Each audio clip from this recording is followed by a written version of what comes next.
দেখেন এই যে মোটামুটি ভাবে এই কয়টা পাইলাম।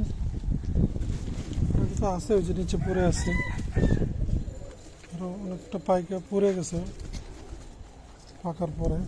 এই যে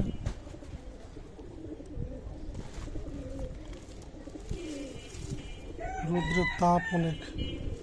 এই যে রেয়ার একটা জিনিস, ছাদ বাগানের ছোলা বুট ভাবা যায়।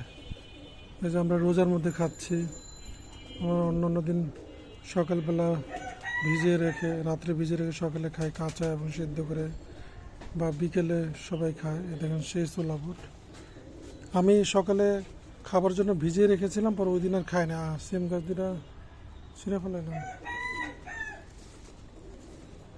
পরে ওইটা আমি শিকড় হয়ে যাওয়ার পরে এখানে আপনার বুনে বুনে দিয়েছিলাম।